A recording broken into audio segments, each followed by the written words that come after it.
Bismillahirrahmanirrahim. Assalamualaikum warahmatullahi wabarakatuh.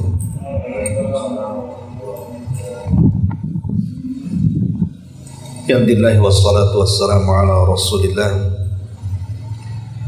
wa ala alihi wa sahbihi wa mawalah wa la hawla wa la quwata illa billahi wa ba'du. Alhamdulillah, di malam hari ini Allah Subhanahu wa taala masih memberikan nikmat kepada kita sehingga kita bisa berkumpul untuk berthalabul ilmi,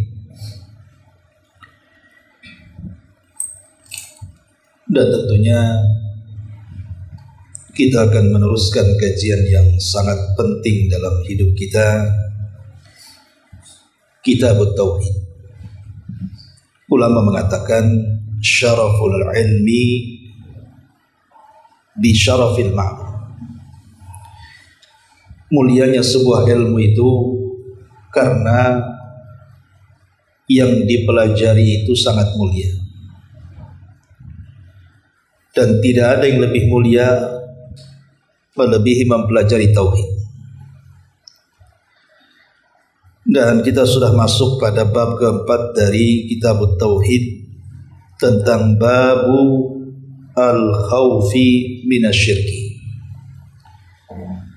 Bab tentang pentingnya kita takut dari dosa kesyirikan. Baik, kita baca matannya baru kita jelaskan. Berkata pengarang, bab al-khawf minasyirki. Wa qaulillahi azza wa jalla, Inna Allah la yaghfiru an yushraka bihi wa yaghfiru ma duna dzalika liman yasha.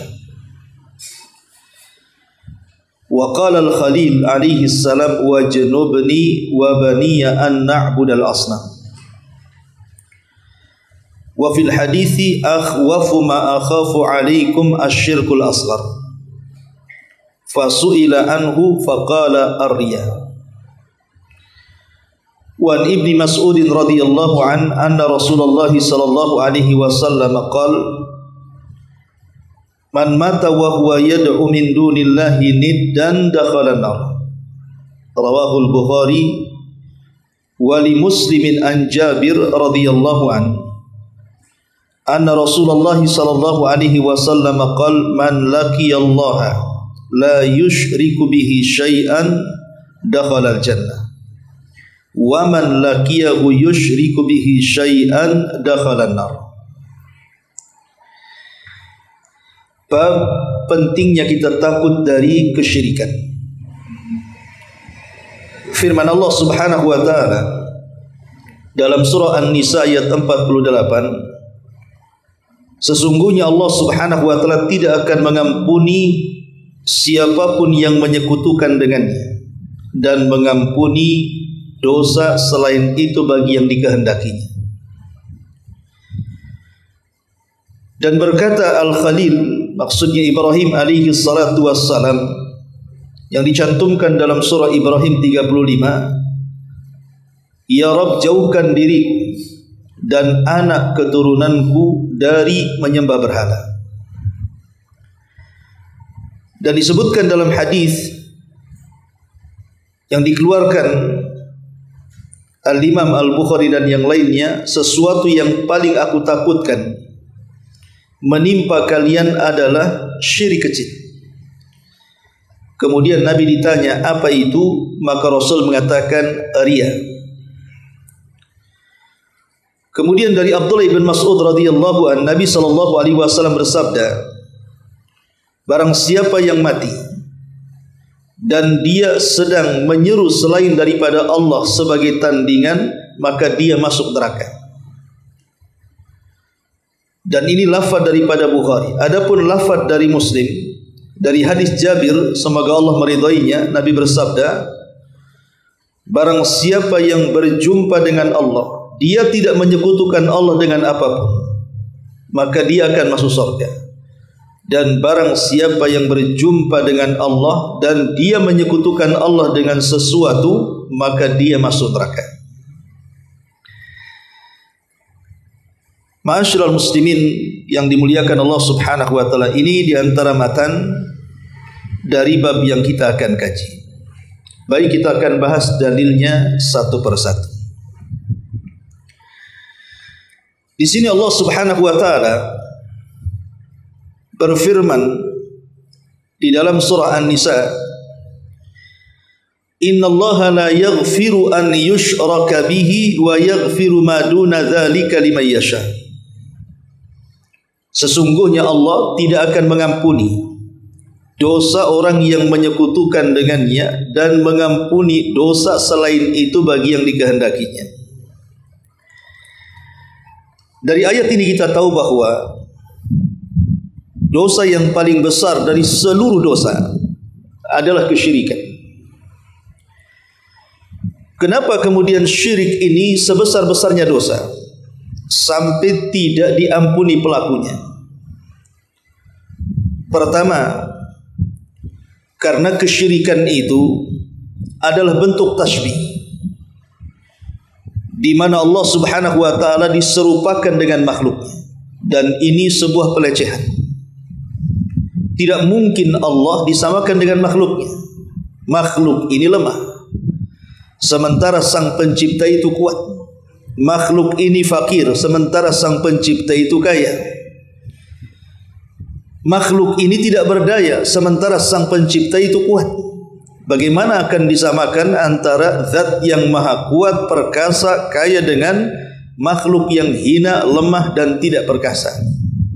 Tentu ini sebuah pelecehan terhadap Allah Subhanahu wa taala. Kemudian yang kedua, kenapa kesyirikan itu sebesar-besarnya dosa? Karena sebagaimana ayat yang disebutkan dalam surah An-Nisa ini, di mana Allah ancam siapapun yang menyekutukan Allah Subhanahu wa taala tidak akan pernah diampuni dosanya, kecuali kalau dia bertobat sebelum kematiannya. Tapi kalau dia mati dalam posisi dia sedang menyekutukan Allah, maka dia tidak ada sama sekali kesempatan masuk surga. Kalau masuk neraka, dipastikan kekal di dalamnya. Kemudian yang ketiga, bahwa kesyirikan itu tegas-tegas Allah Subhanahu wa taala mengatakan dalam ayat yang lain, Allah haramkan surga padanya. Jadi Allah mengharamkan surga bagi orang-orang yang menyekutukan Allah Azza wa Jalla. Sementara di akhirat itu tidak ada tempat kecuali dua, surga dan neraka. Imma orang masuk neraka atau imma orang masuk surga. Kalau diharamkan surga, dipastikan masuk neraka. Kemudian yang keempat, karena kesyirikan ini bisa membatalkan seluruh amalannya. Amal sebesar apapun yang diusahakan, seandainya dari brojol lahir sampai menjelang wafat dia beribadah, sebelum wafat dia melakukan kesyirikan dan tidak bertobat, maka amalannya percuma. Jangankan lagi kita, sekelas Nabi saja ditegur oleh Allah Subhanahu wa taala, la in asyrakta la yahbatanna amaluka wa la takunanna minal khasirin. Hai Muhammad, kalau engkau menyekutukan Allah Subhanahu wa taala, lebur hancur amalan dan engkau termasuk orang yang rugi. Artinya sekelas Nabi saja kalau menyekutukan Allah, percuma titel kenabiannya, karena tidak ada manfaat amalannya. Apalagi di luar daripada para nabi seperti kita yang tidak punya amalan. Kemudian yang kelima, karena kesyirikan itu bisa menghalalkan darah dan harta. Ingat, kesyirikan itu bisa menghalalkan darah kita dan harta kita, karena kesyirikan itu bisa mengeluarkan kita dari Islam. Kemudian yang keenam, dan kesyirikan itu sebesar-besarnya dosa besar. Dan itu pernah ditanyakan kepada Nabi SAW. Nabi mengatakan, ala unabbiukum bi akbaril kabair. Maukah aku tunjukkan kepada kalian sebesar-besarnya dosa? Maka para sahabat mengatakan, bala ya Rasul, tentu wahai Rasul. Maka yang pertama kali Rasul mengatakan, al-isyraku billahi, kesyirikan kepada Allah Subhanahu wa ta'ala. Kemudian juga Yang keberapa itu? Yang keenam. Yang ketujuh, kesyirikan itu naqsun wa aibun nazzahahu rabbuhu nafsahu anhuma. Syirik ini dalam bentuk naqsun, kekurangan, dan juga aib yang Allah bersihkan dari keduanya. Allah itu tidak punya kekurangan dan Allah itu tidak punya aib. Sementara orang-orang yang menyekutukan Allah dengan yang lainnya, makhluk selain Allah itu pasti punya kekurangan dan pasti punya aib. Kalau seandainya kemudian Allah disamakan dengan cara menyekutukan dengan yang lainnya, berarti menetapkan kekurangan dan aib bagi Allah, dan ini mustahil. Itulah kenapa kemudian kesyirikan ini menjadikan dosa yang tidak terampuni oleh Allah Subhanahu wa taala. Tetapi walaupun demikian, dosa di bawah kesyirikan itu masih di bawah kehendak Allah. Kalau Allah mau, ya Allah maafkan kesalahannya. Kalau Allah tidak mau, maka dibersihkan dulu dosanya, dimasukkan ke neraka, baru dimasukkan ke dalam surga. Tapi kalau syirik tidak ada pembersihan. Sekali masuk neraka dia tidak akan keluar selamanya. Makanya di sini Allah Subhanahu wa taala mengatakan, innallaha la yaghfiru an yushraka bihi wa yaghfiru ma duna dzalika liman yasha. Ini dalil pertama. Kemudian dalil yang kedua, di mana Allah Subhanahu wa taala menghikayatkan tentang doa Nabi Ibrahim alaihi salatu wassalam, di mana Nabi Ibrahim alaihi salatu wassalam berdoa kepada Allah, wajnubni wa baniya an na'budal asnam. Ya Rabb, jauhkan aku dan anak keturunanku jangan sampai mereka menyembah berhala. Menunjukkan apa? Takutnya seorang nabi. Padahal Nabi Ibrahim alaihi salatu wassalam abul anbiya. Dia bapaknya para nabi. Bahkan dikatakan pelopor tauhid. Percontohan bagaimana dakwah tauhid, itulah Nabi Ibrahim alaihi salatu wassalam sepanjang hayatnya sejak remaja sampai wafat.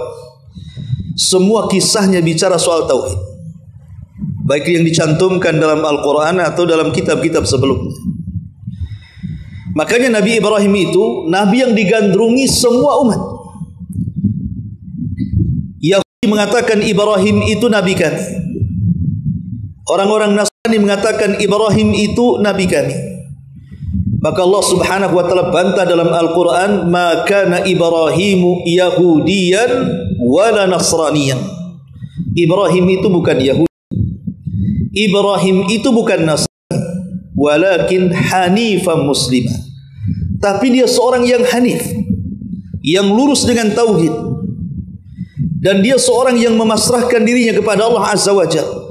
Tidak mungkin seorang Ibrahim diklaim sebagai Nabi Nasrani, sementara di satu sisi Ibrahim menegakkan tauhid, sementara Nasrani mengatakan Isa sebagai Tuhan, satu di antara anak Tuhan. Begitu juga yang menganggap bahwa Uzair itu adalah anak Tuhan.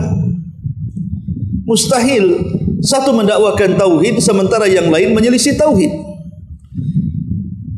Maka yang pantas adalah Nabi Ibrahim alaihi salatu wassalam adalah abul anbiya, dan dia adalah Khalilur Rahman, kekasih daripada Allah Subhanahu wa taala yang layak untuk kita contoh setelah Nabi.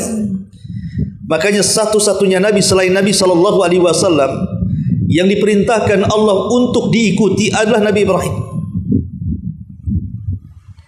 Dan itu disebutkan dalam Quran, bahwa pada diri Ibrahim itu ada uswah yang harus kita ikuti. Makanya wajar Nabi Ibrahim itu selalu digandengkan dalam salawat setiap salat dengan Nabi kita Muhammad sallallahu alaihi wasallam. Bahkan salawatnya saja disebut salawat Ibrahimiyah.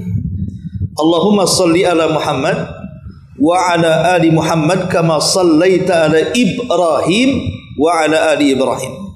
Kenapa? Karena dakwah Nabi itu selaras dengan dakwah Ibrahim alaihi salatu wassalam, mengajak manusia ke dalam tauhid.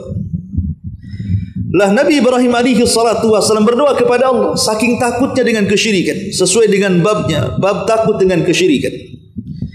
Maka pengarang ingin mencontohkan bagaimana kalau seorang Ibrahim saja takut kalau seandainya dia dan anak turunannya jatuh kepada kesyirikan, maka sudah selayaknya kita harus lebih takut lagi dari kesyirikan, baik kita dan keluarga kita. Ku anfusakum wa ahlikum nara. Jaga diri kalian dan keluarga kalian dari api neraka. Dan yang sangat memungkinkan orang terancam neraka adalah dosa syirik. Jadi sebelum kita hilangkan dosa-dosa dalam keluarga, maka yang pertama dosa syirik hilangkan dulu di rumah tangga. Dan itu tugas yang berat, terutama kita ini yang terkadang punya keluarga ini kadang-kadang masih awam, masih terbawa dengan tradisi lokal. Karena kita lihat bahwa tradisi di masyarakat kita itu, terutama di kampung-kampung, itu berbau kesyirikan itu bermacam-macam.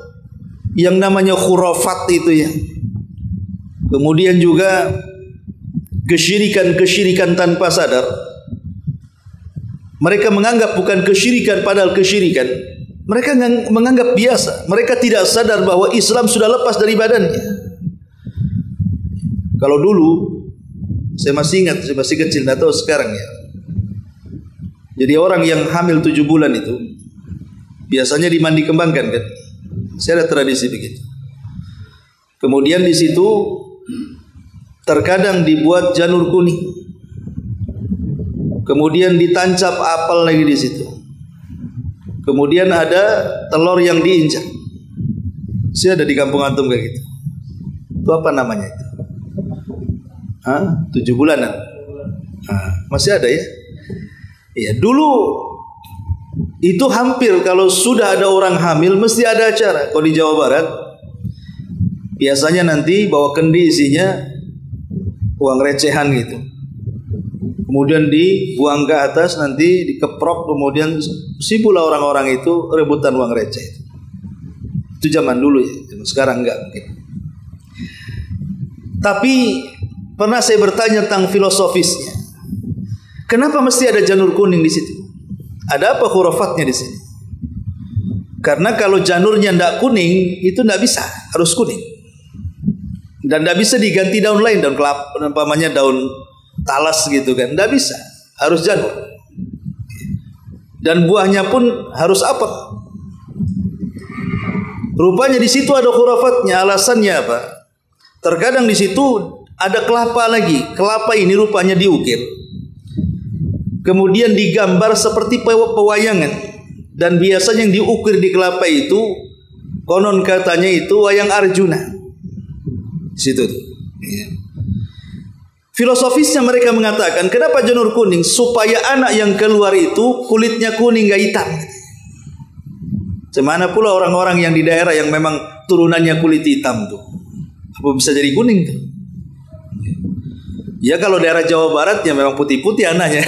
Kalau di Flores pemanya kan, pakai janur kuning, ya sesuai dengan nasab bapaknya kan gitu. Itu kan khurafat saja. Kemudian dikasih apel biar matanya besar gitu, tidak sipit. Kemudian juga kenapa dikasih kelapa, kemudian diukir wayang Arjuna. Konon kalau lahir anak laki-laki seperti Arjuna. Padahal kita tidak pernah melihat kalau di Indonesia, kalau wayang golek itu biasanya ya ada Arjuna. Kalau pengen seperti Arjuna ya keluar seperti wayang golek lah. Kayak keluar kayu kan. Kalau orang Jawa pakai kulit lah kan itu. Lainnya ke filosofi lah. Tokoh Arjuna sendiri bukan muslim. Kenapa digambar? Itu kan tokohnya orang-orang Hindu sana. Kenapa masuk kemudian ke adat istiadat kaum muslimin? Lah ini mau tidak mau tradisi seperti ini sebenarnya berbau agama-agama luar kan?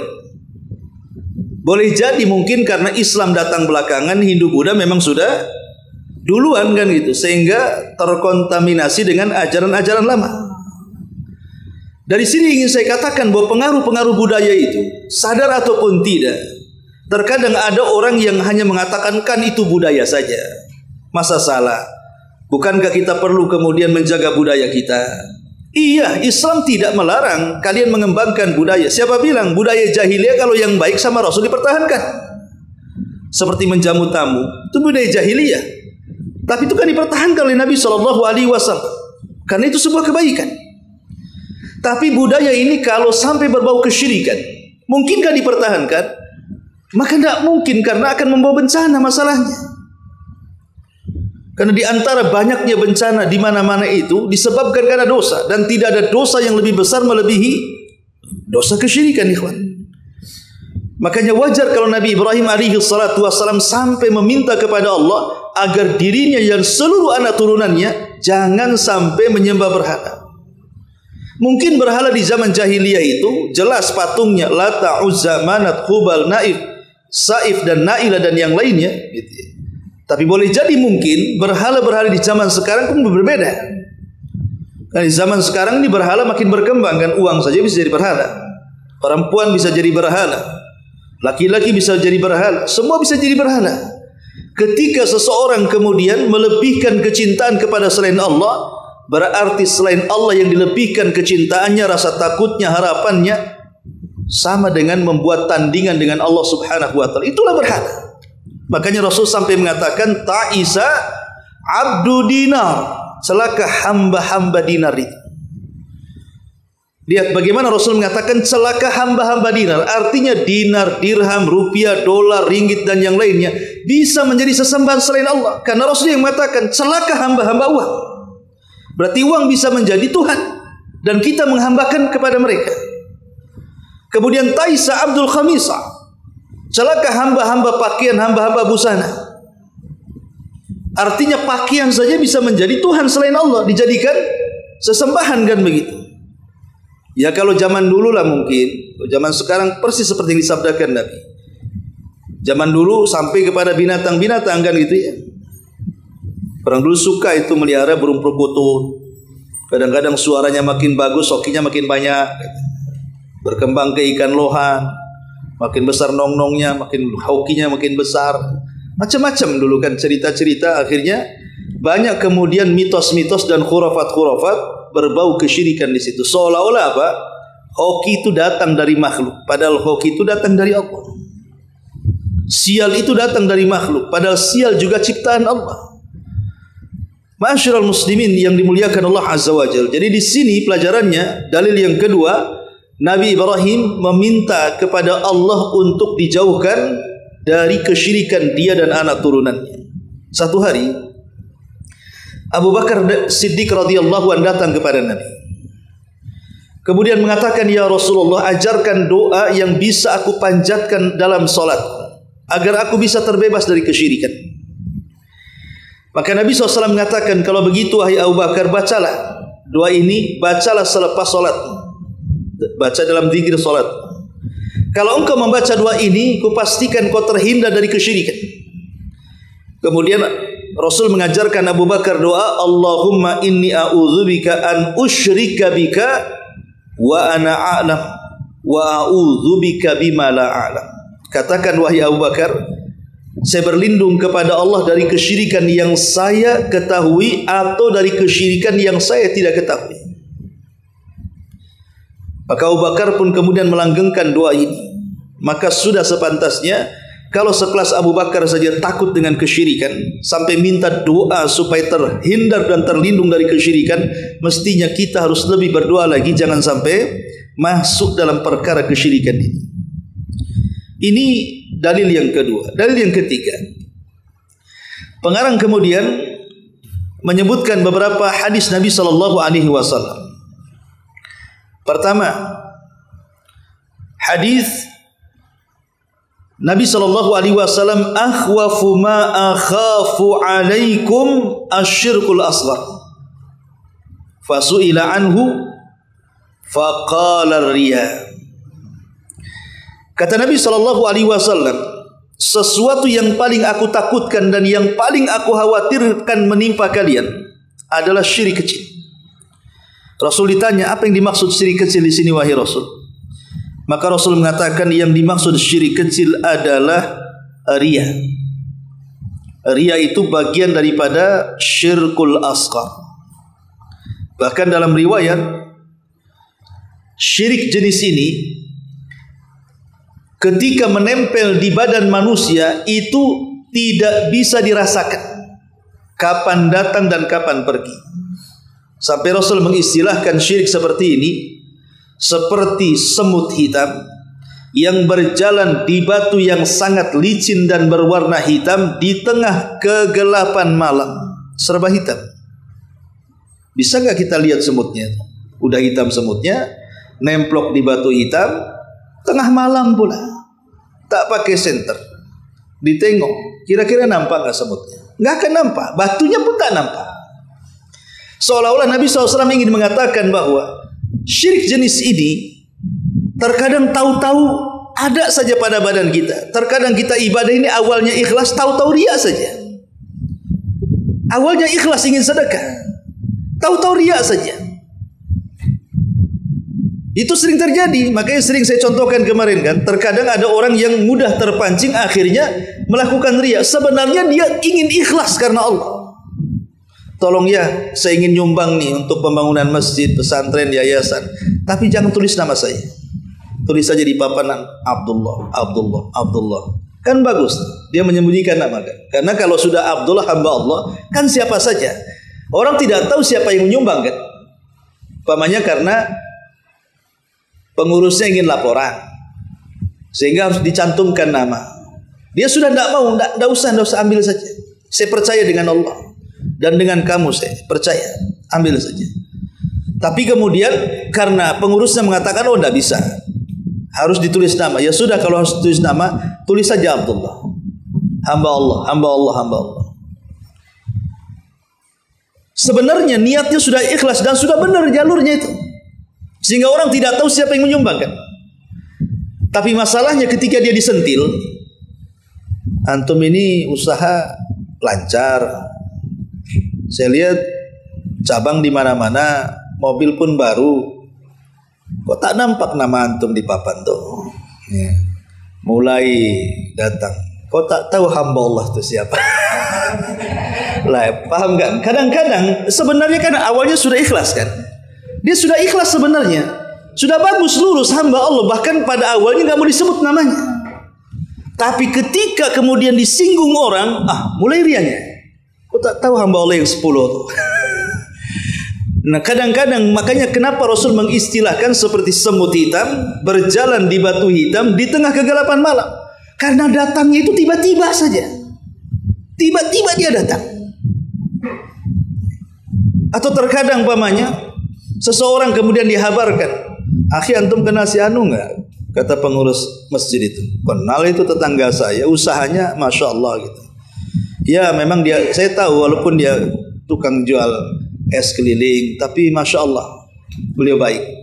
Kata pengurus masjid, iya beliau tiap bulan sering datang ke masjid, terkadang ngasih nyumbang 500, 1 juta gitu, tapi tidak mau disebut namanya itu. Akhirnya kemudian antum datang itu kawan itu, tadi saya ketemu pengurus masjid, rupanya antum sering nyumbang. Kemudian antum bilang, masa sih? Iya. Ngomong apa dia? Nah, mulai itu kan. Ngomong apa tuh Pak Imam tuh? Begini-begini. Waktu ngomong ada berapa orang di situ? Mulai dikejar-kejar tuh. Kenapa? Mulai sedap dia. Harusnya kan dia tepiskan. Nggak benar itu. Mungkin yang lain itu, bukan saya. Harusnya kan begitu. Nggak ada saya nyumbang. Tapi kalau dia sudah mengejar, betul nih dia ngomongin saya. Waktu ngomong pakai corong nggak? Nah, mulai ini. Ini kalau sudah ngejar-ngejar itu namanya sum'ah. Sum'ah itu merasa lezat pendengaran dia kalau merasa dapat pujian. Kalau yang tadi riya, itulah bedanya riya dengan sum'ah. Kalau riya itu dilihat, kalau sum'ah didengar. Pendengarannya sedap kalau dipuji. Makanya dia dikejar tuh orang itu dengan pertanyaan sampai dia puas. Dan dua-duanya bagian daripada syirkul asghar, syirik kecil. Makanya kenapa di sini Nabi SAW sampai merasa takut, karena kalau syirik besar sudah jelas, tapi syirik kecil ini samar masalahnya. Dia tahu-tahu datang saja, tahu-tahu nempel saja. Jangankan itu, jangankan bicara semut yang di batu hitam di kegelapan malam, semut yang berjalan di baju saja kita tidak tahu kapan naiknya. Udah tahu udah di atas saja semut nih. Kapan dia naiknya? Kapan ke bawah anginnya? Kita tidak tahu. Lah begitulah datangnya kesyirikan. Wajar kalau Abu Bakar Siddiq radhiyallahu an sangat khawatir dengan kesyirikan ini. Sampai-sampai minta kepada Rasul perlindungan dengan beristiazah kepada Allah agar terbebas dari syirik besar ataupun syirik kecil yang diketahui atau yang tidak diketahui. Allahumma inni a'udzubika an usyraka bika wa ana a'lam wa a'udzubika bima la a'lam. Ya Allah, aku berlindung kepadamu dari kesyirikan yang saya ketahui atau dari kesyirikan yang saya tidak ketahui. Ma'asyiral muslimin yang dimuliakan Allah Azza wa Jalla, bahaya riya ini. Dijelaskan bahaya riya ini. Pertama, riya ini kata Nabi SAW lebih bahaya dibandingkan fitnah Al-Masih Dajjal. Dajjal itu sudah fitnah paling besar sejak diciptakan Adam sampai yang terakhir mati. Tidak ada fitnah yang lebih besar dibandingkan Dajjal. Tapi riya lebih bahaya dibandingkan Dajjal. Nabi SAW mengatakan, ala ukhbirukum bima huwa akhwaf alaikum indi minal masihid dajjal. Maukah aku habarkan kepada kalian, kata Rasul, sesuatu yang paling aku takutkan menimpa kalian melebihi fitnah Dajjal?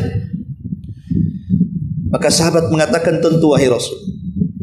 Maka Rasul mengatakan, asyirkul khafi, syirik yang tersembunyi. Contohnya, an yakumar rajul fayusalli fayuzayyin salatahu lima yara min nadhari rajulin.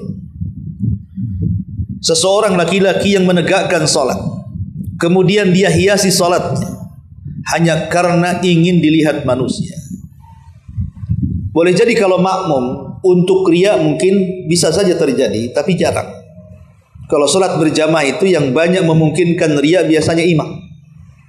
Kenapa? Karena dia yang bersuara masalahnya. Dia yang memimpin. Ya. Terkadang imam ini kalau jamaahnya biasa-biasa saja, ya biasa saja yang dibaca, kulhu sama inna a'tayna kan itu. Sekali yang di belakangnya pejabat datang, mulai dipanjangkan. Sudah ndak kulhu lagi, oleh an-naba. Bacaannya juga ndak biasa, difasih-fasihkan. Kayak 17 tahun di Arab. Fasih-fasihkan sama dia. Supaya nangkep mantap kan gitu ya. Rukunya dipanjang-panjangkan. Itu biasa seperti itu. Makanya kenapa jadi imam itu juga harus pilih-pilih. Enggak sembarang. Rasul mengatakan fal ya ummukum ahadukum aqraukum. Hendaklah orang yang jadi imam di antara kalian orang yang paling aqra. Yang paling duluan hijrahnya, yang paling duluan tahu sunnahnya dan begitu seterusnya. Karena dia membimbing orang di belakangnya masalahnya. Tapi di sini Nabi SAW mengatakan, lah syirik ini disebut khafi namanya. Syirik samar tadi. Karena datangnya tiba-tiba. Entah kenapa kemudian saya ingin melantunkan surat lebih panjang. Awalnya sih ya biasa-biasa saja. Sebagaimana dia imam ya biasa saja. Tapi gara-gara di belakangnya ada orang penting, mulai dia kemudian membagus-baguskan suaranya. Lah ini salah satu contoh yang dicontohkan Nabi SAW bahwa kesyirikan seperti ini lebih bahaya dibandingkan Al-Masihid Dajjal. Tentu bertanya-tanya, apa yang jadi bahaya? Kenapa riya itu lebih bahaya dibandingkan fitnah Dajjal? Karena Dajjal itu jelas, kata ulama. Jelas, ada tanda kafir di dahinya. Kafaroh, jelas. Matanya keluar satu, buta sebelah kan gitu. Jelas kakinya pincang, jelas sifat-sifatnya. Kalau ketemu pun tahu itu Dajjal. Tapi riya ini tidak jelas masalahnya, datangnya tiba-tiba dia. Itulah yang menjadikan Nabi SAW sangat khawatir dan ketakutan dengan kesyirikan seperti ini. Dan dihimbau para sahabatnya untuk lebih takut kepada riya. Kemudian yang kedua, riya ini asyaddu fatkan minadz dzi'bi fi ghanami. Dia lebih bahaya dibandingkan serigala yang memangsa kambing yang keluar dari kawanannya. Bayangkan kalau ada kambing keluar dari kawanannya, datang serigala lapar, dan itu memang makanannya, dipastikan habis tuh kambing itu dimakan serigala. Gak mungkin tersisa, apalagi dia sedang lapar, karena dia gak punya otak kan itu. Pasti taunya kalau binatang itu makan sikat kan itu. Tapi riya itu lebih bahaya dibandingkan serigala yang mencabik-cabik kambing yang keluar dari kawanannya. Nabi SAW sampai mengatakan, ma dhi'bani ja'iani ursila fi ghanamin bi afsada min hirsil mar'i 'alal mali wasyarafi lidini. Kata Rasul, tidaklah dua serigala yang lapar diutus kepada kambing yang keluar dari kawanannya tidaklah berbahaya, tidaklah lebih merusak, kata Rasul, dibandingkan seseorang yang sangat rakus terhadap harta dan kemuliaan.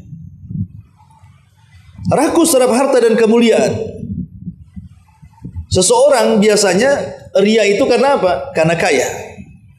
Kalau tidak kaya mau ria dengan apa kan gitu ya? Biasanya orang kaya itu kan ria, entah mamer-mamerkan rumahnya, mamer-mamerkan kendaraannya, mamer-mamerkan tanah sertifikat dan yang lainnya kan begitu. Yang memungkinkan ria itu kebanyakan orang kaya. Yang penting nampak rumah depannya bagus, masuk ke dalam dah karuan konstruksinya. Yang penting kan bagus, dipandang orang. Ataupun yang mencari kemuliaan.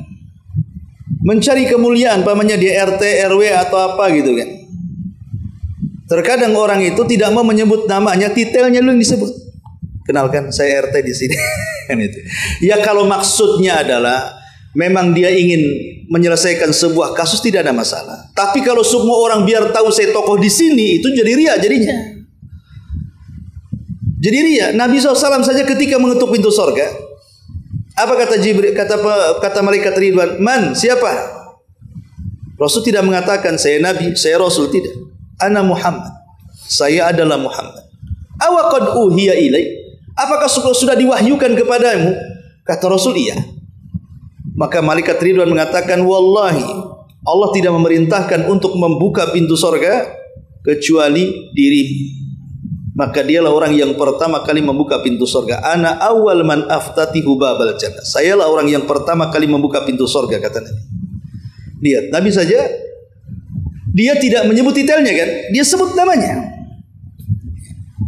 Menunjukkan apa? Tawadhu gitu loh, menunjukkan rendah dirinya Nabi SAW. Padahal dia seorang Nabi, seorang Rasul, ulul azm. Dia lebih mulia dibandingkan para malaikat. Tapi dia menyebut namanya. Itu contoh ketawaduan Nabi SAW. Lah di sini dikatakan kenapa dua serigala yang dikirim ke kambing dan dua serigala sedang lapar, kemudian kambingnya habis dimakan, dicabik-cabik, dicakar, tidak lebih rusak dibandingkan orang yang rakus dengan dunia dan kehormatan. Karena kalau dua serigala yang memakan kambing, kalau sudah kenyang selesai. Umpamanya dua serigala dikasih makan, udah kenyang, nggak mungkin dia ngejar kambing yang lainnya. Selesai, sampai dia lapar lagi. Tapi orang kalau sudah terlampau rakus dengan dunia, maka dia tidak akan berhenti. Bila perlu sikut kanan, sikut kiri, sundul atas, injak bawah. Mau apa saja dia bisa lakukan. Apalagi orang yang gila dengan kemuliaan. Maka dia bisa menindas orang sebanyak-banyaknya untuk mempertahankan kemuliaannya, kedudukannya, jabatannya, kepemimpinannya, dan begitu seterusnya. Ya. Lihat seorang pemimpin negara itu kalau lengser, menyedihkan kan. Terkadang ada istilahnya apa? Kurang terima gitu. Kadang-kadang walaupun dia sudah tidak menjabat pun masih seperti dia seorang pemimpin. Jangankan tingkat pemimpin negara, menteri, kadang-kadang mungkin saya lihat pernah juga lah, ada beberapa orang tua kita mantan pejabat di Batam ini. Itu kalau ketemu ngobrol kayak masih pejabat saja dia. Padahal udah lama dia pensiun. Udah kayak kita rakyat biasa. Jadi kadang-kadang itu tidak bisa dia melupakan. Karena dia pernah jaya, pernah dimuliakan.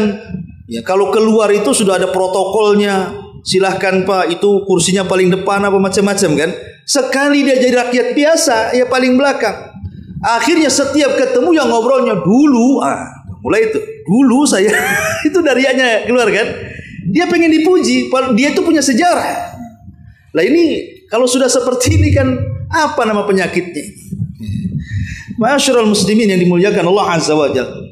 Ini yang kedua, yang ketiga, riya ini adalah bisa menghancurkan amal yang ditempelinya.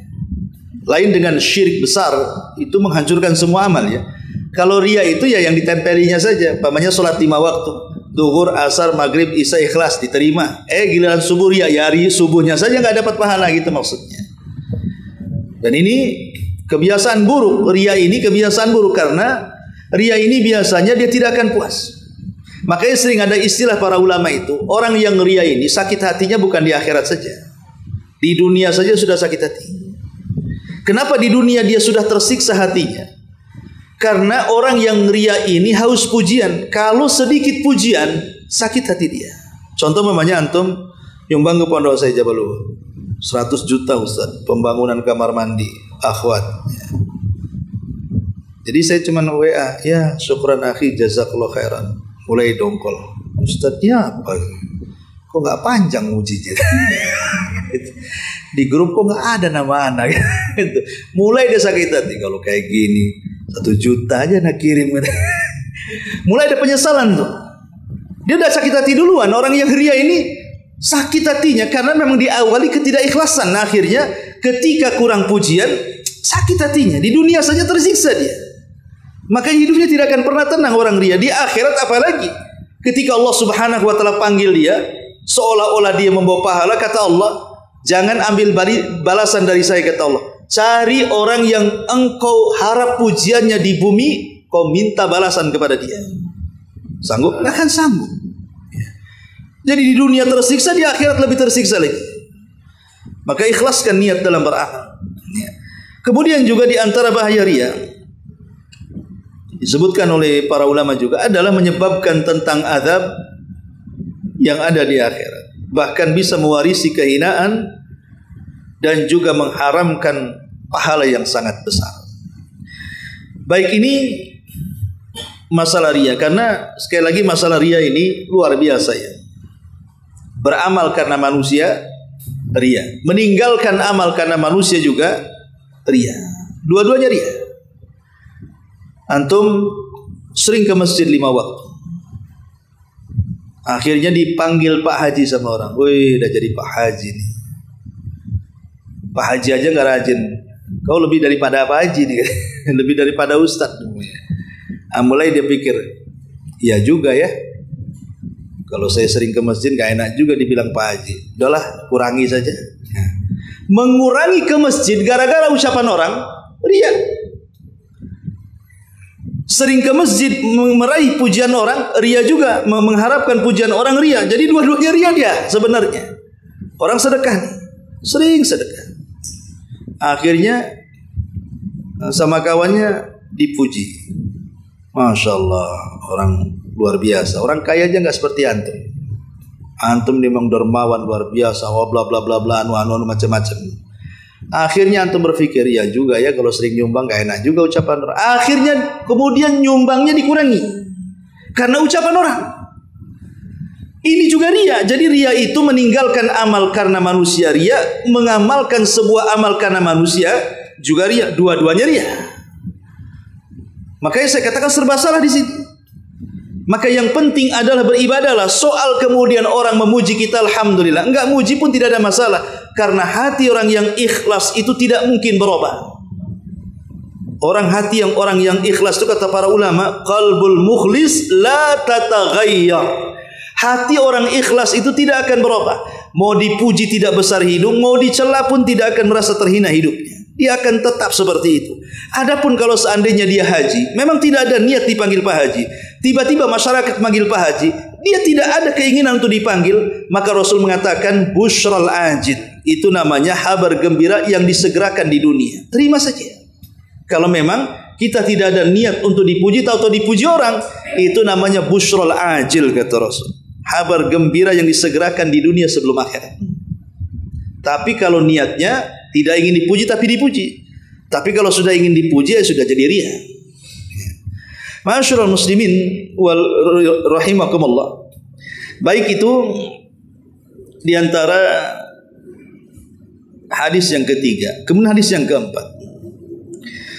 Nabi SAW mengatakan dalam hadis Abdullah bin Mas'ud radhiyallahu anhu.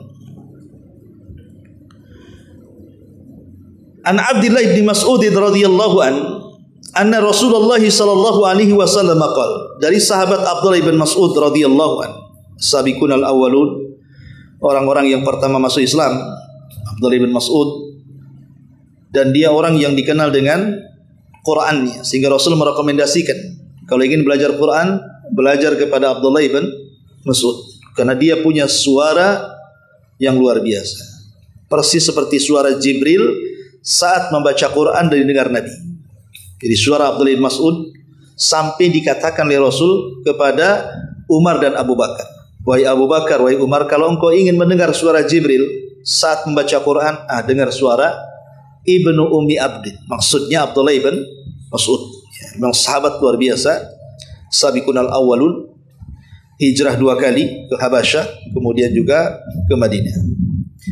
Nah, Abdullah bin Mas'ud mengatakan, Nabi SAW bersabda, man mata, siapa yang mati, wa huwa yad'u min dunillah, dan dia menyeru kepada selain Allah, dan dijadikannya tandingan selain Allah itu, dakhalan nar, maka Allah ancam dia akan masuk neraka. Jadi orang yang mati dan dia tetap melakukan kesyirikan. Contoh hadis Imran ibn Husain. Nabi SAW pernah melihat ada seorang laki-laki membawa gelang dari kuningan.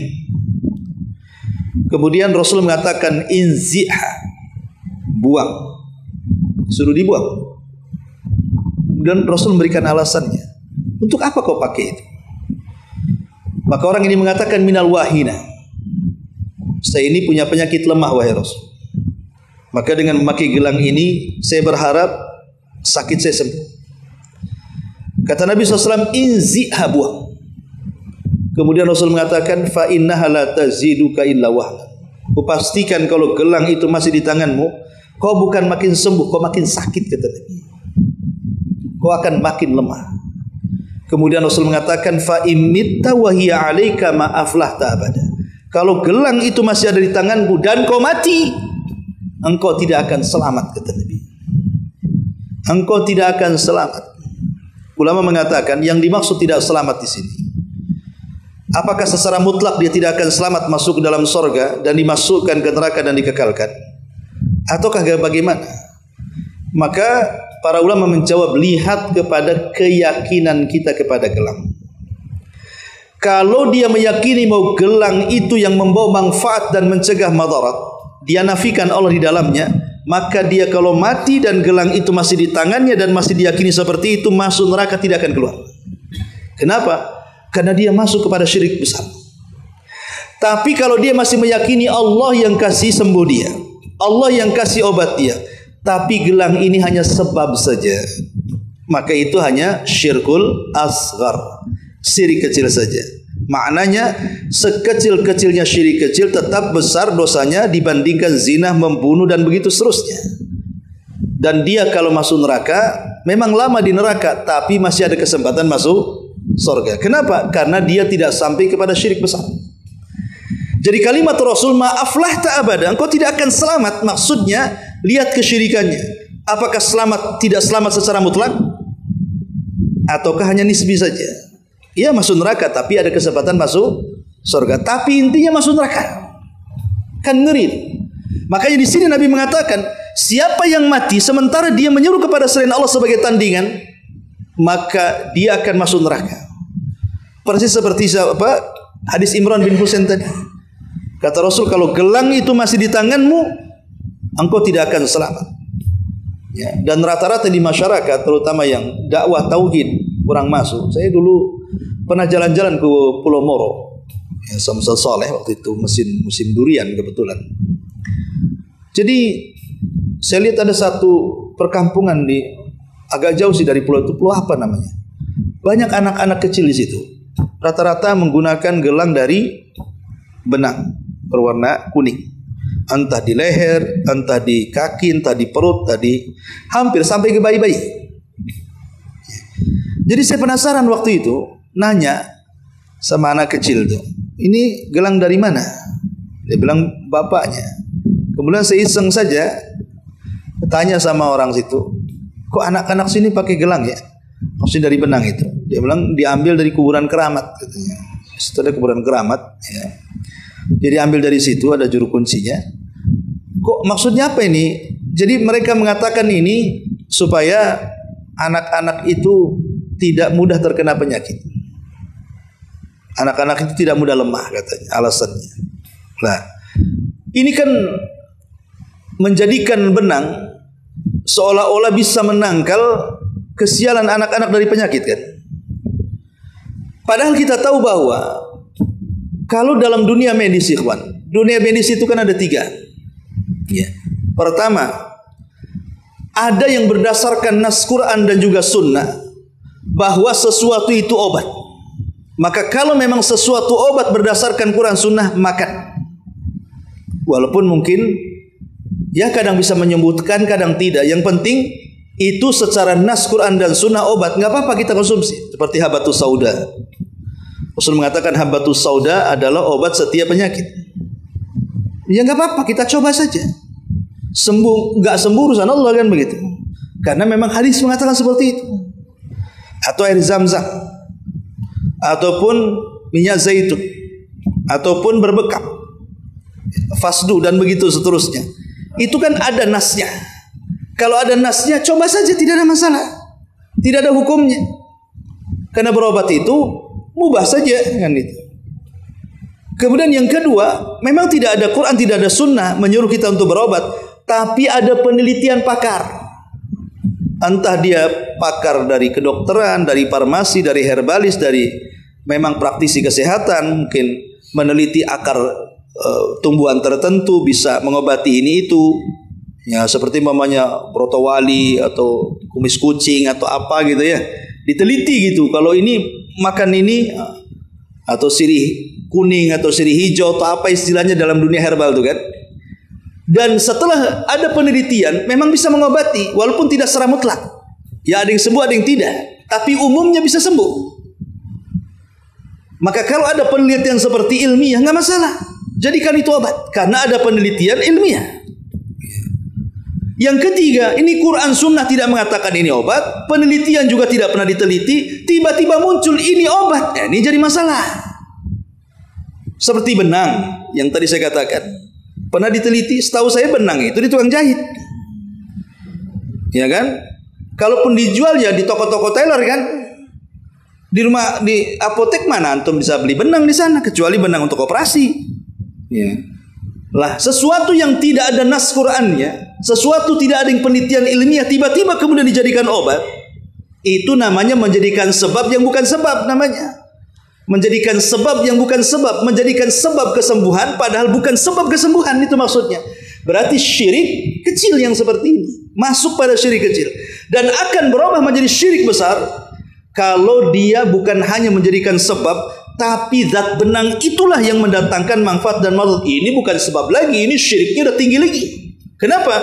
Karena seolah-olah benang itu yang mengandung manfaat, mendatangkan manfaat dan mencegah madarat. Seolah-olah Allah tidak terlibat di situ. Nah, ini sudah syirik besar lagi. Dan umumnya kalau orang sudah suka dengan jimat jarang terjerumus kepada syirik kecil, jarang. Rata-rata syirik besar. Karena Rasul yang mengatakan, "Man ta'allaqa syai'an wukila ilaih." Siapa yang menggantungkan sesuatu dalam bentuk jimat, pasti hatinya akan digantungkan kepada jimat itu. Seseorang beli jimat untuk keselamatan ditaruh di mobil. Kemudian dia jalan. Tiba-tiba masuk polisi tidur bannya.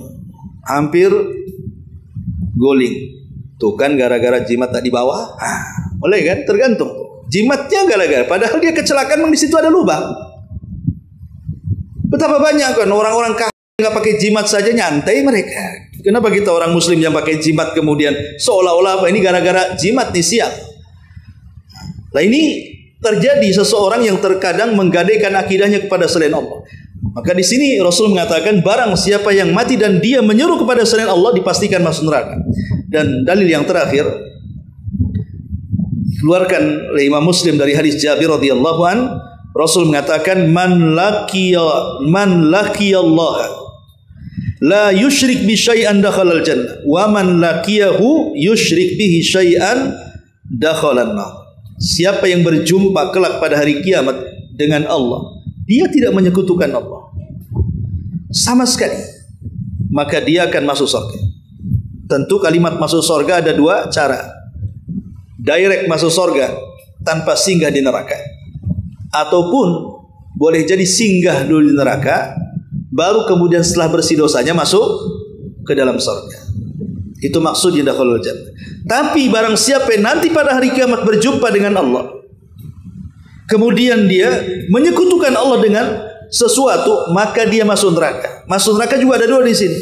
Bisa saja kekal tidak pernah keluar. Kenapa? Karena syiriknya syirik besar, atau mungkin masuk neraka lama di neraka, tetapi masih ada kesempatan masuk surga. Boleh jadi karena syiriknya syirik kecil saja. Karena perbedaan syirik besar dengan syirik kecil, kalau syirik besar mengekalkan, kalau syirik kecil tidak mengekalkan. Inilah diantara bab yang keempat, al-bab al-khawf minasyirki. Wallahu alam. Sebelum saya tutup, silakan kalau ada yang bertanya. Ya, alhamdulillah. Ya, acara-acara yang terkadang di masyarakat ini, ya ada terkadang kesyirikannya, ada bid'ahnya, ada yang mungkarnya, ada maksiatnya, ya ada yang sama sekali tidak ada. Itu acara-acara di masyarakat umumnya kayak gitu kan. Ada yang syar'i, ada yang tidak syar'i. Tapi kalau yang dimaksud antum buku tadi itu kan hanya mengkisahkan sejarah Nabi sebenarnya. Isinya itu hanya bicara soal sejarah Nabi di dalamnya, cuma dilagu-lagukan. Ada memang beberapa lafaz di dalamnya yang mengandung unsur penyimpangan. Ya. Tapi kalau seandainya kita hadir di situ, ya cukup, umpamanya kita diundang akikah. Rupanya ada acara-acara yang di luar dari syar'i. Nggak usah kita ikut acaranya. Kita hadir karena sebagai hak muslim kepada muslim yang lainnya, bahwa idza da'aka fa'ajibu. Kata Rasul, kalau engkau diundang wajib datang. Jadi kita hanya mengamalkan hadis ini saja, bahwa saya punya hak untuk datang. Karena saya seorang muslim, dia seorang muslim, dia undang saya, maka wajib. Kalau tidak, saya berdosa. Kita datang sebagaimana umumnya akikah, ya makan di situ, pulang. Ya selesai. Kita datang kepada keluarga walimatul arusnya, kita doakan kebaikan untuk anaknya, dah pulang. Jadi tidak perlu kemudian terlibat kalau memang ada acara-acara yang tidak ini. Tapi kalau umpamanya acaranya melampau, ya seperti pernikahan itu kan wajib datang. Tapi di situ ada artis, ada goyang dompet, apa istilahnya kan, ada minuman keras, ada apanya di situ yang banyak syahwat syubhatnya di situ, maka gugur kewajiban.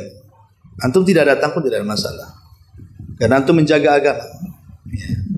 Tapi kalau antum ingin datang, maka datanglah sekedarnya, datang, makan, pulang. Dah, nggak usah lama-lama. Ya. Makan, datang, kita doakan ke yang mempelai, dah balik, selesai. Berarti kewajiban kita sudah gugur. Tapi kalau memang membahayakan sekali, membahayakan syahwat dan syubhat, karena penuh dengan syahwat dan syubhat, yang tidak apa-apa. Ulama mengatakan tidak datang pun tidak ada masalah. Wallahu a'lam. Istri antum pengen dipuji, ya nggak apa-apa kalau yang muji antum mau suaminya. Ya nggak masalah kalau suaminya puji saya dong gitu banyak. Karena antum udah pernah muji, ya nggak masalah dia minta pujian. Tapi ya maksudnya itu tidak berlebihan. Mungkin dia dalam rangka bercanda, minta dipuji, ya nggak masalah dipuji. Cantik gak saya bang? Itu kan minta dipuji kan? Itu nggak ria. Kalau antum jujur malah dosa. Aduh,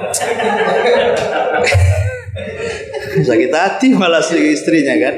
Bilang cantik ya kan aja lah kan itu. Kali itu minta dipuji, kalau dipujinya begitu tidak ada masalah. Kecuali kalau dia, bang saya tadi infak ke masjid loh, kasih tahulah orang. Nah itulah lain tuh.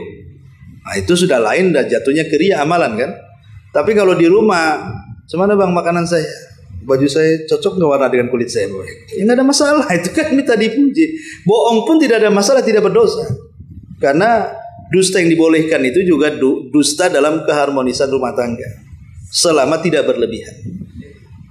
Kalau dusta sampai meretakkan itu haram, dan itu sedusta-dustanya kedustaan. Contoh seorang istri, dia berdusta kepada suaminya.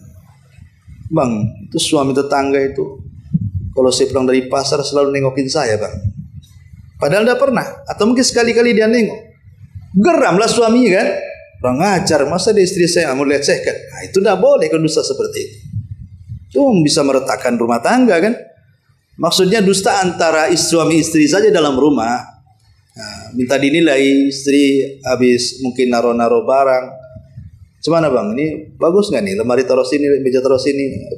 Puji saja, puji habis nggak masalah. Nggak masalah, walaupun ada dustanya. Tapi jangan kemudian dibanding-bandingkan dengan yang lainnya. Ya sih betul, tapi tetangga nampaknya lebih bagus. Udah dipuji, jatuhin ya berdosa. Wallah. Dibandingkan dengan artis kan. Ya kalau dibandingkan dengan artis ya nggak apa-apa. Ya masih lebih cantik adalah dibandingkan artis. Nah itu nggak apa-apa kalau gitu. Kalau di Bali nggak boleh. Wallahu a'lam. Ya silakan. Itu kalau seperti ngobrol kadang orang lain. Gibah. Ya. Kalau mencintai orang lain gibah. Kecuali menceritakan orang lain untuk supaya terhindar dari kejahatannya. Apa-apa. Umpamanya istri mengatakan, bang, janganlah sama kayak orang itu tuh. Jangan begaul dengan dia itu. Berdegong itu nggak jelas tuh. Itu orang sombong orang ini. Itu nggak apa-apa supaya terhindar dari kejahatan. Membicarakan orang supaya manusia terhindar dari kejahatannya. Seperti membicarakan keburukan ahlul bidah, nggak masalah, supaya orang tidak terjerumus kepada perbuatan bid'ahnya atau membicarakan orang karena mencari alamat. Ya, mana rumah Pak Udin ya? Kata orang, Pak Udin ada 10 orang sini, Pak Udin semua. Itulah yang pincang. Nah, kan bilang kan gibah juga kan. Tapi kan kalau nggak dibilang pincang kan orang nggak tahu Udin mana satu. Itu nggak apa-apa, ya. Atau dalam mahkamah, dalam persidangan peradilan, mengungkap aib seorang suami istri, mengungkap aib masing-masing. Kalau nggak gitu kan hakim nggak tahu. Ya. Tapi kalau seandainya tidak demikian, membicarakan tetangganya, membicarakan dia nggak boleh gibah lah, sangat gibah. Makanya seorang suami itu harus refleks. Biasanya istri kalau sudah ketemuan dengan kawannya, entah pengajian, entah harisan, entah makan-makan, entah apa, mesti pulangkan cerita. Kalau ceritanya yang baik-baik saja ya antum yayakan saja. Tapi kalau sudah bicarakan orang, wajib antum menyetop dia. Udah. Nggak usah. Nah, kalau kau masih ngomong itu lagi, nggak usah lagi bergaul sama dia, bayangkan gitu. Kasih tahu. Saya itu dulu waktu di Yaman, saya punya guru, ya. Itu istrinya jadi percontohan di masyarakat situ. Jadi kalau ada dia sedang kumpul habis taklim, kumpul sama ibu-ibu itu kalau sudah mulai bicarakan orang, bangkit pulang. Nggak ada cerita. Ya, bangkit pulang. Pokoknya bangkit pulang. Nggak mau kalau cerita masih biasa-biasa dia mau duduk, ya, masih ngelayan.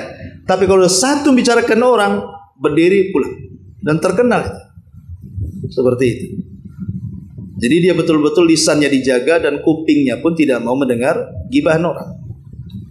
Maka ini juga wajib karena gibah itu dosa besar ya kawan. Sama dengan membunuh, sama dengan berzina, sama dengan berjudi, itu sama dosanya. Cuman kadang-kadang dosa-dosa berzina, berjudi, membunuh itu terkadang kita mencela habis-habisan. Punya tetangga pembunuh, bahkan sampai dimutilasi. Mungkin kita terus sadis sekali dia. Lah hari-hari istrinya begibah loh. Kan dibilang sadis, padahal dosanya sama di hadapan Allah. Cuma di pandangan manusia kadang-kadang lebih sadis ini enggak. Jadi ada orang yang menganggap itu tidak dosa pada dosa besar lah, salah satunya gibah. Makanya kenapa kemudian Nabi SAW sampai mengatakan, apakah engkau sudi memakan bangkai saudara? Kalau betul-betul ada bangkai saudara kita, kemudian kita lapar dan suruh memakan, nggak mau kita. Tapi gibah ini lebih daripada orang memakan bangkai. Karena terkadang kalau kita memakai bangkai orang, satu orang. Tapi gibah ini kadang-kadang ada yang namanya gibah nasional namanya. Betul gibah nasional. Nah, biasanya kalau berkenaan dengan masalah politik, antum loh tukang bawang kok cerita kementerian. Yang bukan ahlinya ngapain cerita? Itu namanya ghibah nasional kadang-kadang kan. Itulah kadang-kadang bahaya medsos itu. Semua jadi ahli siasi, ahli politik, padahal bukan ahlinya, dibicara di yang bukan bidangnya. Sudahlah, geluti di situ saja. Kalau Anda bengkel, sudah geluti aja di bengkel. Tukang bangunan, geluti di bidang bangunan. Ngapain tukang bangunan cerita politik? Nggak nyambung sebenarnya. Karena terkadang berlebihan, akhirnya isinya mencaci maki si fulan, padahal dia tidak tahu. Sebagian orang-orang di atas kan tidak semua jelek, ada juga yang baik. Yang baik, mereka sudah menghabiskan waktu, biaya apa, kita nggak tahu. Ya, cuman karena isu ini kadang-kadang yang membuat orang kafir, berita-berita di medsos itu, perkara dusta itu ikhwan, kalau diulang-ulang, itu kadang-kadang jadi benar jadinya. Awalnya ini nggak, ini hoak. Tapi karena hari-hari diberitakan, jadi nggak hoak jadinya kan itu. Atau contoh sederhana saja begini. Ada orang yang umpamanya tertuduh korupsi, belum diponis, baru dia tertuduh, belum tersangka. Kemudian karena sudah menyebar di medsos, kita ikut-ikutan. Wah, rupanya si anu korupsi namanya. Contoh umpamanya, setelah kemudian disidangkan, rupanya dilepas sama pengadilan. Entah bagaimana caranya pengadilan melepas dia. Apa kata kita? Koruptor kok dibebaskan. Nah, ini kan sudah ghibah. Koruptor kok dibebas. Apa Anda hadir di persidangan? Kemudian apakah kemudian hakim tidak punya pertimbangan? Akhirnya kan sudon kepada orang kan. Kenapa kita kan koruptor kok dibebaskan? Apa urusan Anda dengan dia kan gitu ya?